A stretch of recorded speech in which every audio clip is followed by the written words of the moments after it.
Thank you all for being here. I'm delighted that my most recent publication, one of my most recent is Animals in World Society. That was one of my favorite projects. Let me share my PowerPoint and we can get started. All right, you can see that thumbs up or thumbs down if you can't Yes. see. Okay, great. Thank you. So, as Allison said, good morning. I'm David John Frank. I want to thank Spark and McMaster for hosting me today, and also hosting you. And thanks to you for being here. It's early morning here on the west coast of California, so I have the sunshine to wake me up. I'm going to be talking to you, as Allison said, about the social foundations of academic freedom. And I'm going to be drawing from a paper that came out earlier this year that is co-authored with Julia Lerch and Evan Schofer, my colleagues in sociology at University of California, Irvine. Excuse me, it came out early this year in the American Sociological Review. And it's subtitled Heterogeneous Institutions in World Society, 1960 to 2020.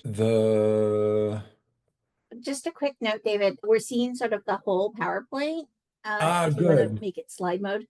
Sure. I would love to do that.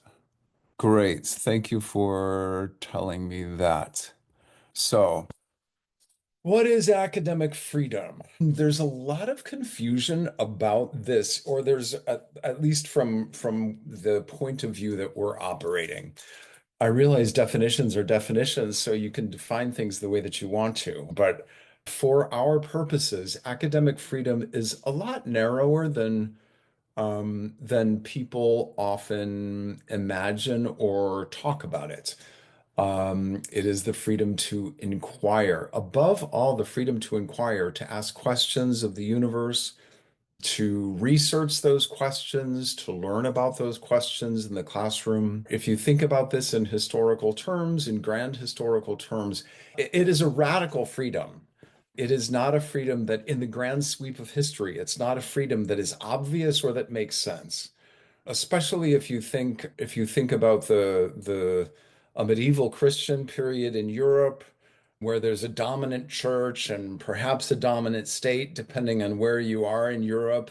The idea that people could run around and ask any questions they want, the idea that people should be able to research any question they want, the idea that people should be able to teach about any question they want, it is a radical and blasphemous idea historically. It's something that we mostly take for granted and we mostly think of as obvious. But in at least in bigger historical terms, it's not at all obvious. I remember visiting Stockholm, Uppsala University in Sweden, and our hosts gave us a little tour, including a tour of the dissection room, where they would a sort of it's called an anatomical theater, and it's a sort of a raked amphitheater where in the middle there's a lab, and on the lab they would in the middle of the lab they would have a cadaver, and they would open up the cadaver and look at the organs and teach medicine.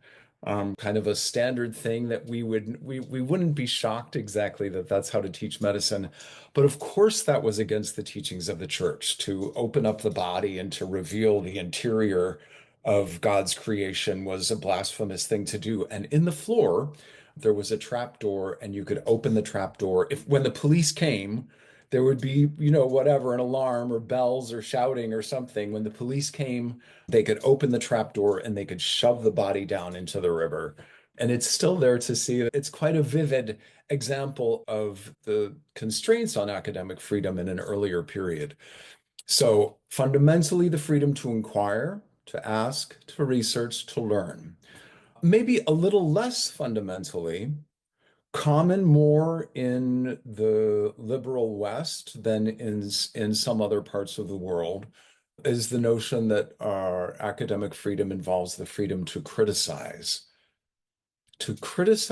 in a particular way, to hold accountable institutions of power, to hold them accountable to academic knowledge, academic findings, academic research.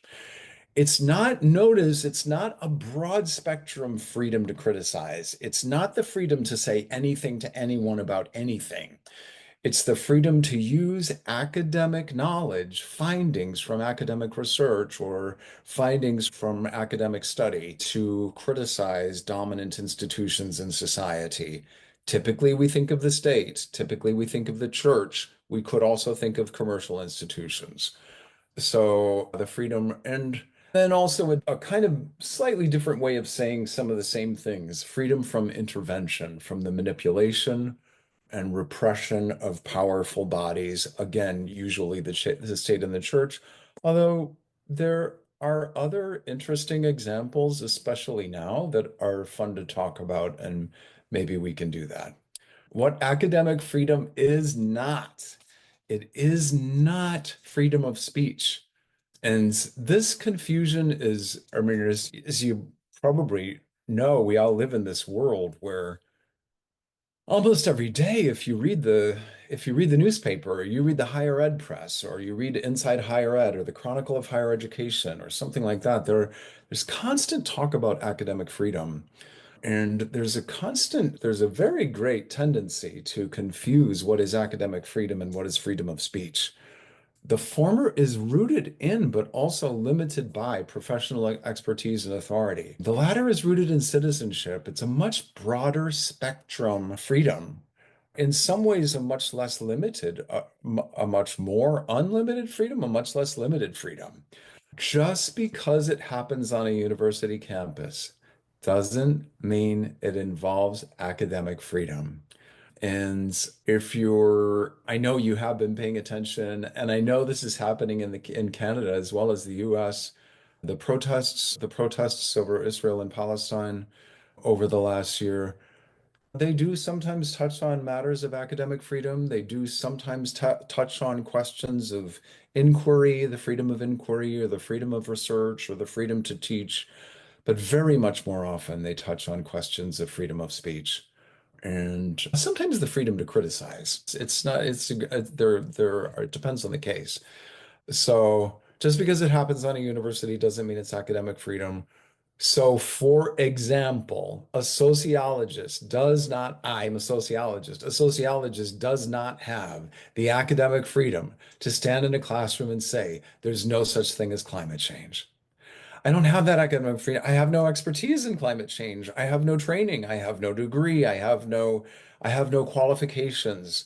So for me to stand in a classroom and say there is no such thing as climate change, I actually would say that it violates academic freedom because I am stepping outside of my zone of expertise. I'm misusing my role as a professor. I'm misapplying my position to talk about something that by the rules of the game I know nothing about. Could a climatologist stand in a classroom and say there's no such thing as climate change? Well, I mean, the climatologist would be on much, much stronger ground than me because at least it's the climatologist's area of expertise. But even the climatologist couldn't say so unless there were evidence, unless there were a research-based, evidence-based case to make that claim.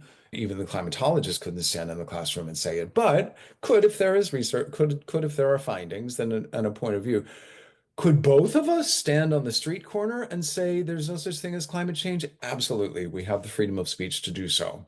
But when we move from the classroom to the street corner, we've shifted the context. We're no longer talking about academic freedom. We are talking about freedom of speech. So this distinction is important in many practical discussions of cases of academic freedom. A lot of what's called academic freedom is really freedom of speech. And of course, they're not unrelated. So academic freedom, as we're already suggesting, it's being attacked in countries around the world. We're in a moment when we are mindful of kind of widespread attacks on academic freedom, again, in the press almost every day. Hungary is often the poster child of bad things happening vis-a-vis academic freedom. There was a famous case.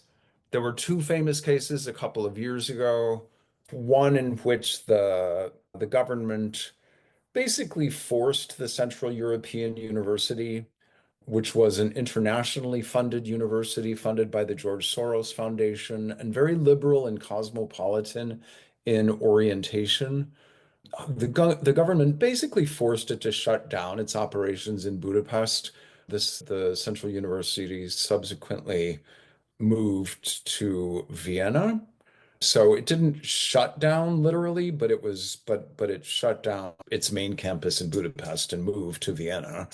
And obviously they did so. The discourse around it is pretty standard academic freedom stuff. They didn't like the messages the Central European University were delivering about the world, and especially the messages that they were delivering critical of the Hungarian government, which by many in the West at least looks pretty autocratic and authoritarian. And then there was a second case around the same time where gender studies, and this may be familiar. I don't know that this is happening in Canada, but it is happening in a few places in the United States. So Hungary is in good company, I guess, or bad company.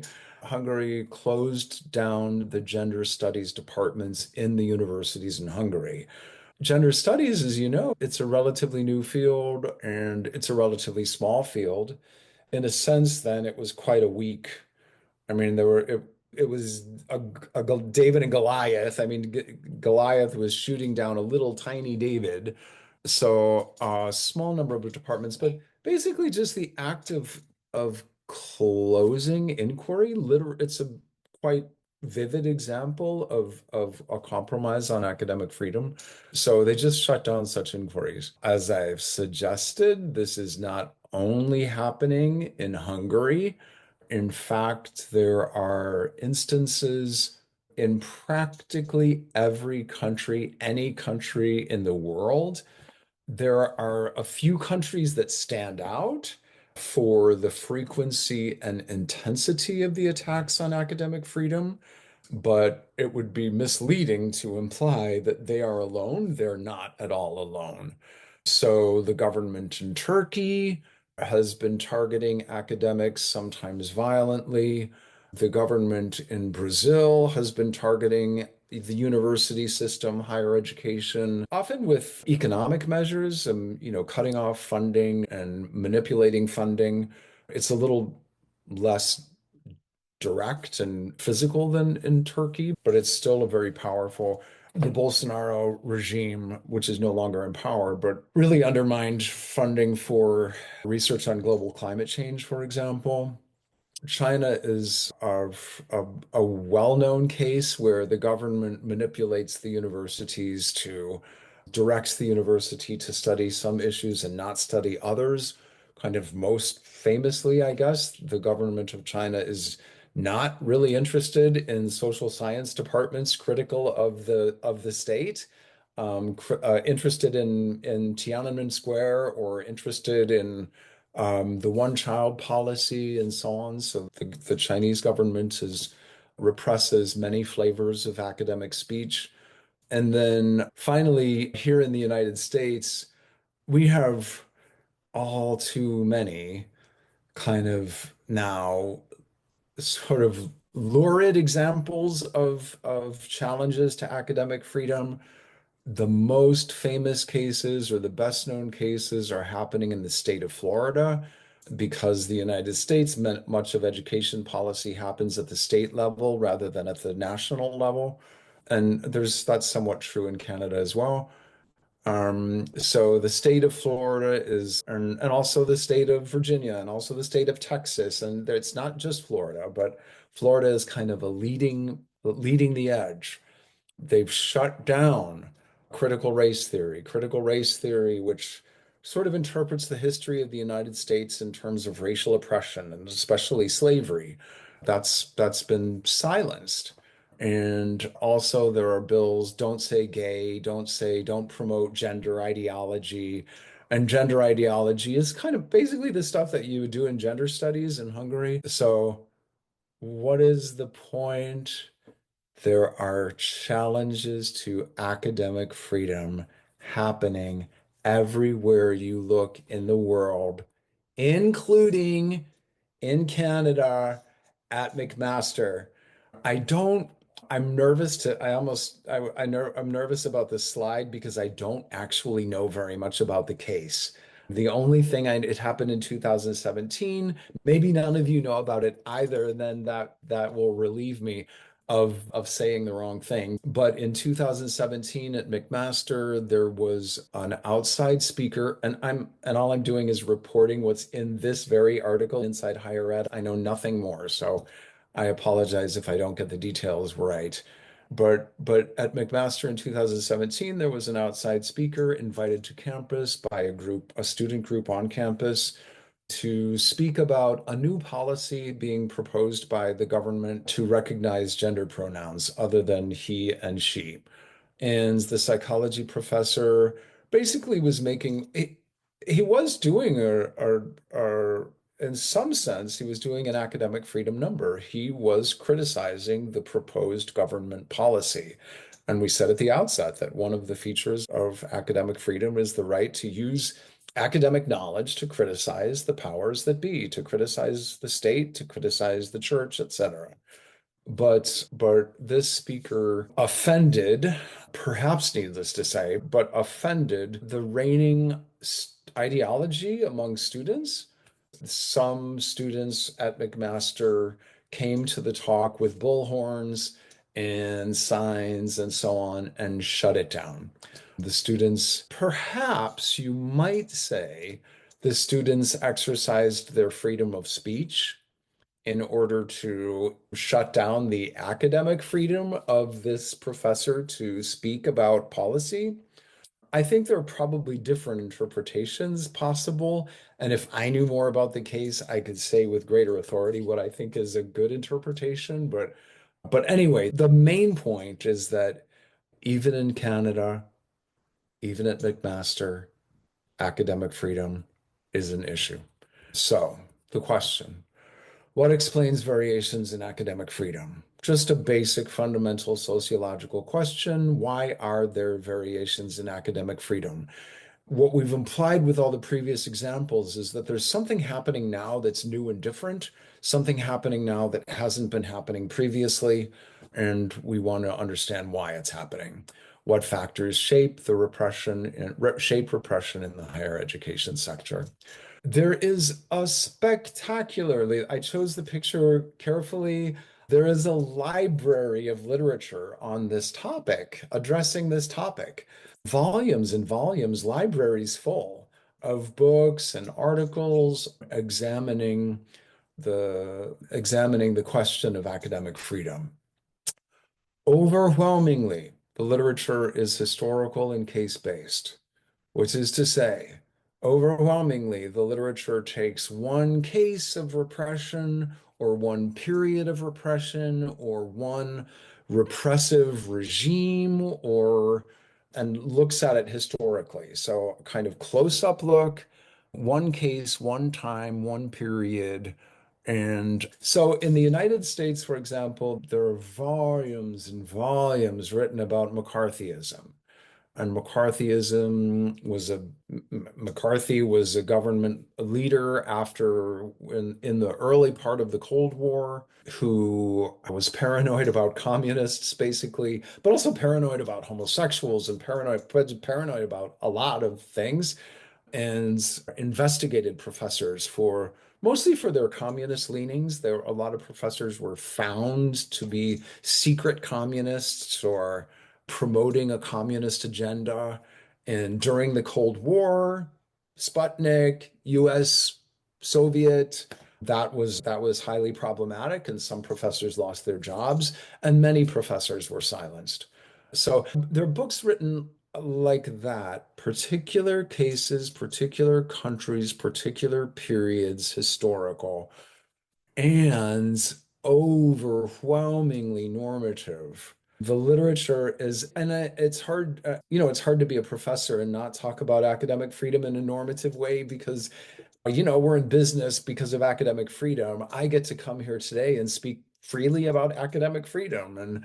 That's not guaranteed. It's not something that I should be taking for granted. But the literature tends to be normative, sometimes to the point of being uncritical. It's just, academic freedom is a good thing. We need to defend it. And the government is trying to shut it down. So the upshot of the literature, if there's any, the literature doesn't really try to do an upshot. The literature really doesn't try to do what are the general factors of okay, so this was happening during McCarthyism. This is happening in China. This is happening in Hungary. This is happening at McMaster. What are the common elements? What are the systematic factors that shape the overall climate of academic freedom? Let me just check how I'm doing for time. I will stop. I will stop in about 8:15 or 8:10 or something and invite your questions. So to the extent that one can kind of pull out generalizations from the literature, they're the generalizations that I've already mentioned. Mostly, and it makes sense given the method. It makes sense given that case study is the method that's used to, in a case study, what are you paying attention to? You're paying attention to local contextual factors. You're paying attention to institutional and organizational factors, meaning what's happening at a particular university, what's happening in a particular government, what's happening during a particular historical period. And so a case-based methodology uh, um, assumes or and almost necessitates that the things that matter are relatively local and relatively kind of domestic. So often in history, that means the church and the state. Those are kind of I mean this, I say this lightly. I don't mean it in a serious way, but it's like those are the bad guys are the church and the state. They're those are the institutions that tend to shut down academic freedom. And obviously, if you're looking at 5 centuries of university history or 7 centuries of university history, if you start in 1294 or whatever the first university is in Bologna, then, in the early years, obviously it's mostly the church, mostly the Catholic Church, because the university originates in the West.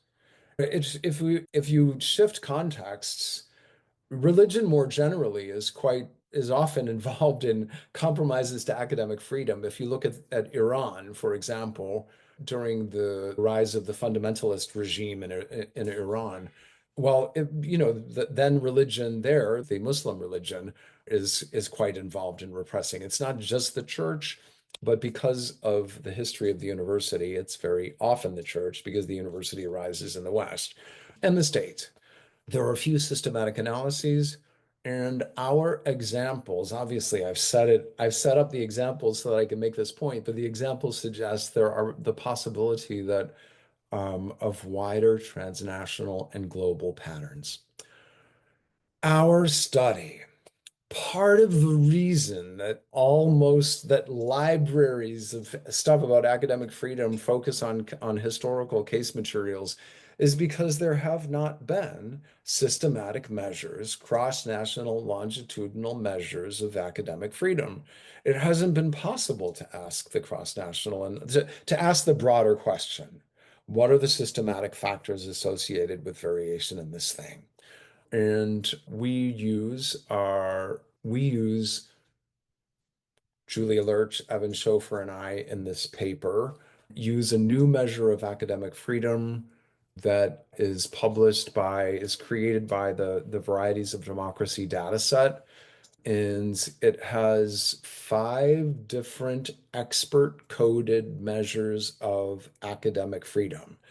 They are, they map broadly onto the definition that we introduced at the beginning of the talk, the freedom to research and teach, the freedom of academic exchange and dissemination, institutional autonomy, the freedom of the university to be free from the manipulation of the state, usually, campus integrity, meaning no soldiers are going to show up and shoot anybody or force anybody to do anything, and freedom of academic and cultural expression to publish what you want, to teach what you want.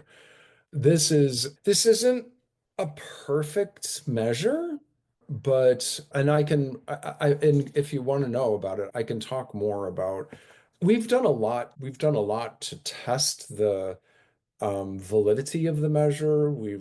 These are five different dimensions, and you can analyze them independently one by one, or you can create an index, which is what we do most of the time by adding all five together. And it just FYI, it doesn't matter whether you do it individually, dimension by dimension, or as one.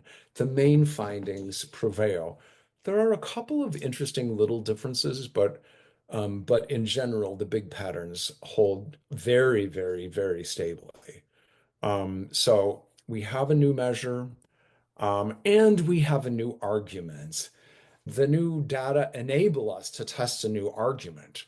Academic freedom is tied not only to national contexts, but also to global contexts. I think I would like that to be plural rather than singular. Also tied to global contexts. The global context, academic freedom is shaped by an evolving global context and countries' linkages, by evolving global contexts, plural, and countries' linkages to them. So I'll tell you what that means a little more in a second. We're gonna do this study. So what does it mean to say that there's a global context? Broadly, just scope out for a second. The global context shapes what a university is and does, how it relates to society. The very institution of the university is something that diffuses globally. It originates in the 13th century in Europe. It diffuses throughout Europe over the next 4 centuries or so. And then beginning in maybe the 1600s, 1700s, partly with colonization, partly with that period of globalization, the university starts to diffuse out into a wider world. The institution itself is a global institution and tied to modernity, tied to colonialism and so on. So there are global patterns of diffusion. There are dramatic global patterns of expansion. For example, in enrollment, if you look at the number of people who are getting higher education in Canada, or the number of people who are getting higher education in Malaysia, or the number of people who are getting higher education in Botswana, there's just spectacular expansion, especially over the later 20th century. And then also there's expansion and patterning and curriculum. If you look at the fields of study that are taught in universities, there's physics at almost all universities. It's not literally all, partly because physics is expensive, but I mean, the same kind of suite of subjects appears again and again and again and again around the world. And it also expands around the world. So there's a global patterning. What does academic freedom look like? We have these data, we have this arguments. Our claim is that there's a global pattern. If you look, this shows both the world and it shows the regions of the world. And this is basically 1960 to 2020. This is 2021. In the final paper, we have 2022. Doesn't change much, obviously, but the world pattern is striking.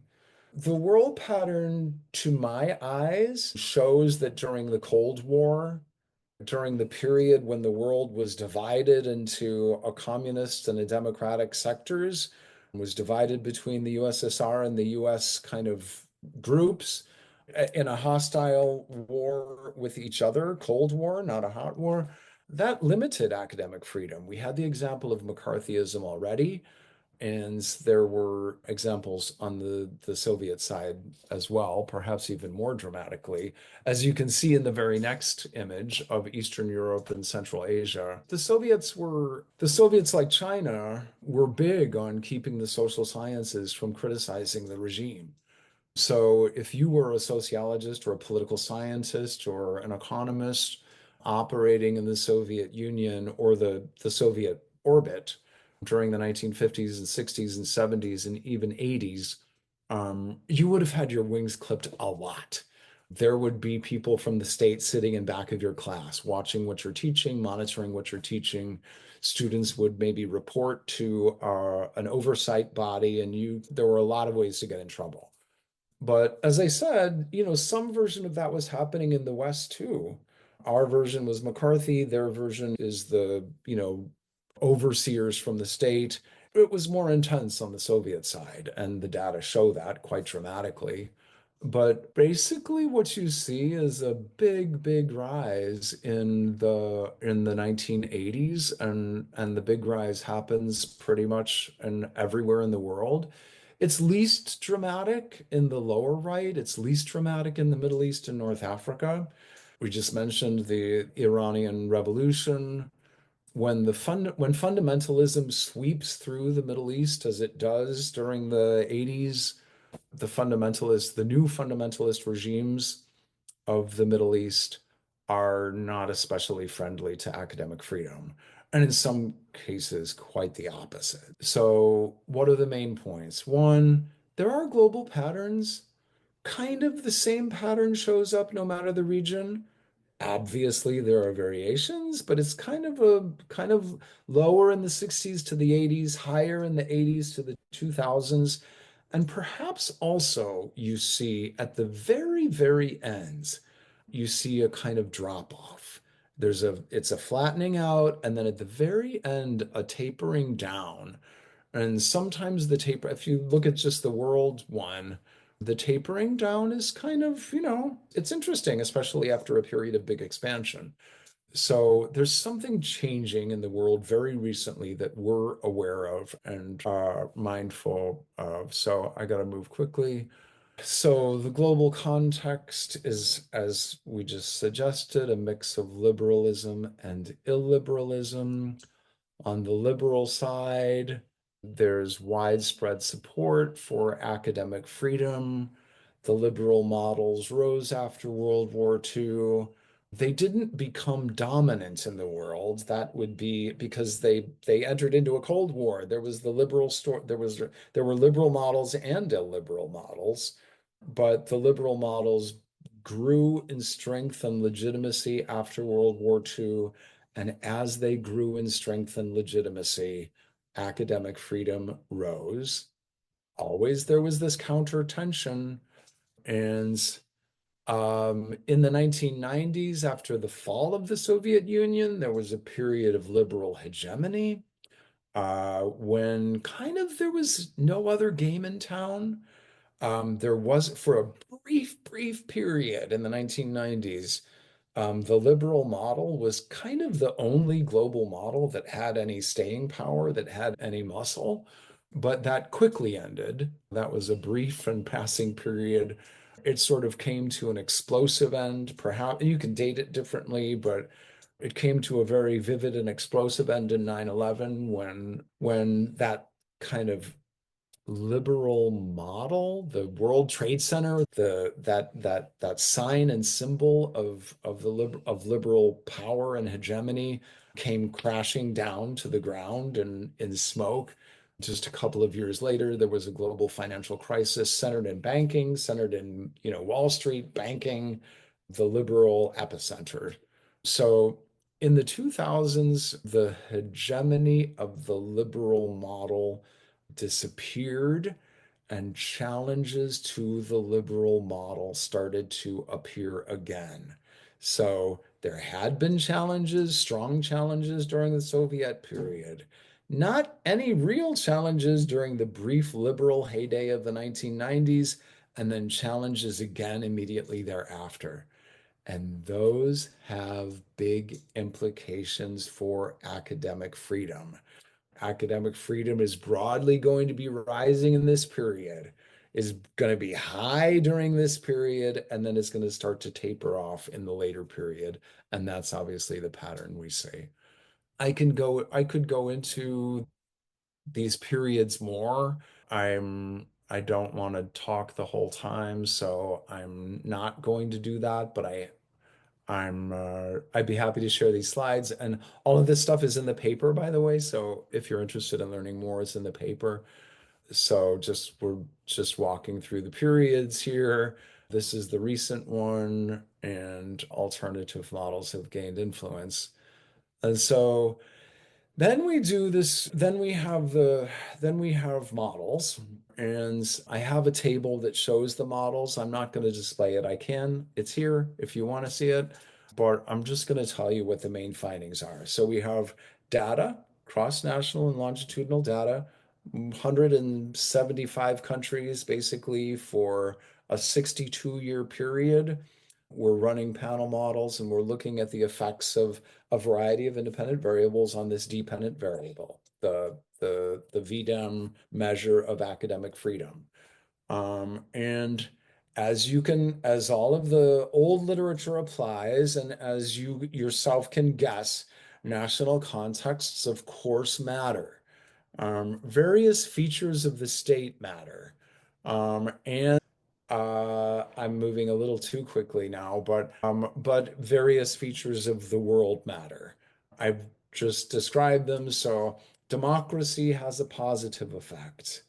When the state is at war, there's a negative effect. When the state is tied to religion, is a theocratic state, there is a negative effect. During periods of liberalism and country ties to liberal institutions, there are positive effects. And with rising illiberal institutions in world society and rising ties to those illiberal institutions, there are negative effects.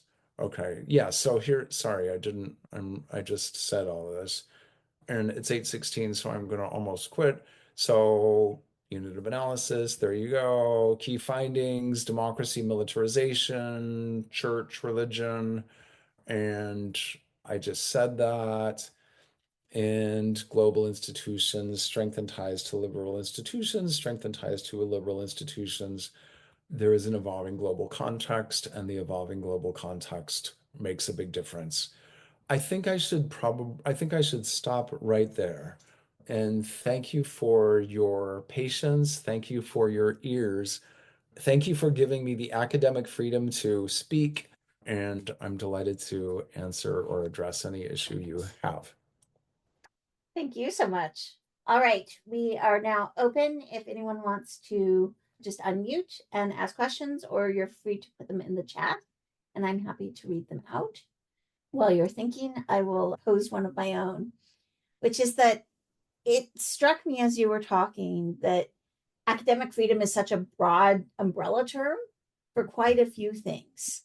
So, in the China examples, you're talking about the nature of what research is allowed to be done.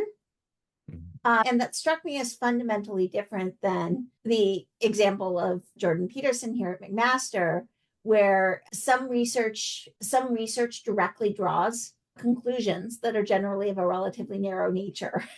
And then Mhm. some people take a series of conclusions and advocate a position. And I think we find in the social sciences and psychology and some of these fields that it can get a little sticky Mhm. about sort of how far extended beyond research findings someone asserts and where that line is. So I'm curious about these sort of distinctions between the integrity of the research process and then the Mhm. extensions beyond narrow findings of individual research studies. Great question. And let me reiterate my caution. I don't know a very great deal about that one case. But let me tell you what I hear in the question and to the little extent I've read about the case. I do think that research integrity is a fundamental issue. You can say about Jordan Peterson, and I guess many people would say about Jordan Peterson's research, it's crappy research. It's bad research. And if you've done bad research, then we have all these mechanisms in place in academic life to shut down bad research. And there's a peer review process, and the peer review process basically says, well, you can't publish that because your findings are crap. And there's also, just the kind of academic discourse where one person publishes one set of findings and then another person enters and publishes another set of findings. Um, the University of Chicago Calvin report says we should meet bad research with better research. That's how science works. So if we're critical of the research, then the way to be critical of the research is through the academic peer review process or through doing better research.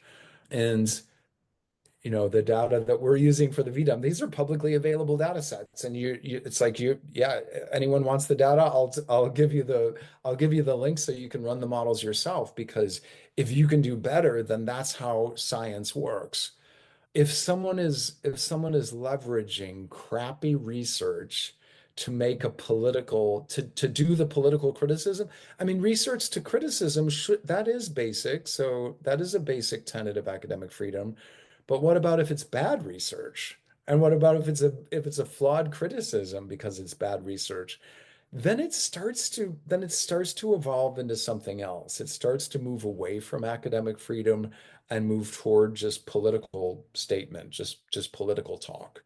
So I do think the McMaster case, to the extent I know about it, I think it's pretty gray. There are a few different things happening simultaneously, and bad research may be the place where it starts on shaky ground. Yeah, I'll say I don't have any information to form an opinion about the nature of the research itself. I guess I'm more responding to what I see in a general way of almost a call on academics and an experience of sort of needing to speak to issues within their realms of expertise, but not directly linked to what they have done, and this sort of ex- extension into critique. And I thank you for addressing that, because I think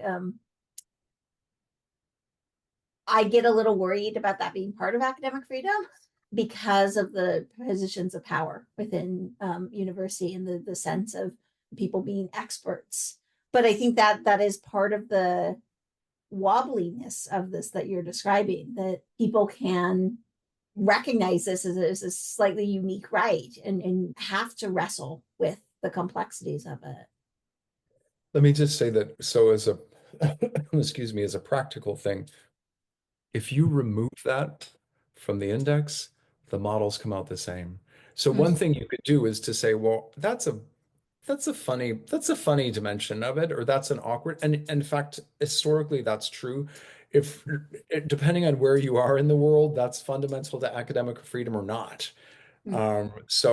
But you can extract it from the index, and the index still works the same. So the overall findings are robust. Um, but I agree that of the components of academic freedom, the freedom to use academic research to challenge the power structure is the most contested and the kind of least standard dimension of it. So, and you're right, there are pressures it's a whole different talk, but it's really interesting that there are pressures on academics to speak about all these things that they are not necessarily experts in. Josh has a question. How do you feel about the outcome of the recent election, and what consequences do you think it will have on academic freedom in North America? Well, so you're asking me a freedom of speech question rather than an academic freedom question, because I'm not an expert on US politics. I can't speak about it in an authoritative sense. I certainly have opinions as a citizen, and I certainly have opinions I don't know, as a person in the United States. So from my citizen standpoint, I think I think it's a disaster. I think it's an attack on higher education. It doesn't imply, it involves an attack on higher education. It involves an attack on the role of academic knowledge in public life and on the role of academic knowledge in shaping decisions. The obvious issues like climate change are really, really, really dramatic. And I don't think that the Trump administration was going to be, literally killing climatologists, but I do think they will be defunding climatologists, and I think instead they will be funding petroleum engineers. And I think the consequences are frightening. Um, and I think as academics, the best way for us to respond to it is to I don't know is to not be afraid, is to speak and to speak truth to power. I'm sorry for the cliche, but to speak truth to power. And but yeah, it's not great. It's not great. It's pretty devastating result from my perspective. All right, I think we have time for one more question. There is anything, Brittany?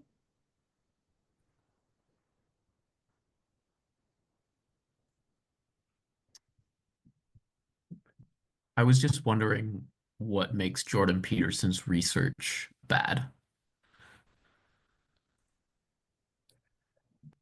I don't know. That's the complete answer. I don't know enough about the case.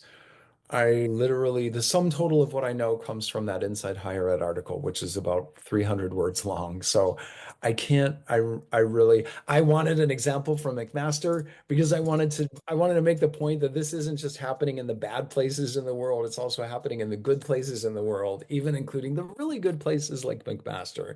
So my intention for including that was to make that point. The particulars of the case, I just don't really know enough about to address. But there is a discussion of gender in the field of psychology, which is beyond my own expertise, and the question of the true truth of two genders is hotly contested. And I think a lot of scientific research, not only in psychology, but also in anatomy, biology, neurology, and many so on, would suggest that there's a spectrum of genders and that the spectrum of genders might need a richer vocabulary than he and she. So I don't want to go too far out on a limb because it's really just not it's just beyond my knowledge base, but I think there's a very um, hot debate around the binarism of gender and sex, and a kind of changing consensus about the old categories and the kind of reality of the body and cultural identity expression. And so I guess that's the badness of it. But again, I don't want to be I don't want to be too hard on it because I haven't read it and I don't know enough about it. All right, thank you so much for joining us and have a wonderful weekend, everyone. Thank you very much. I really appreciate you being here. I appreciate the opportunity to talk about it. It's obviously a very personal topic for all of us and something that we need to think about. So I appreciate the opportunity to be here. Thanks. Thank you.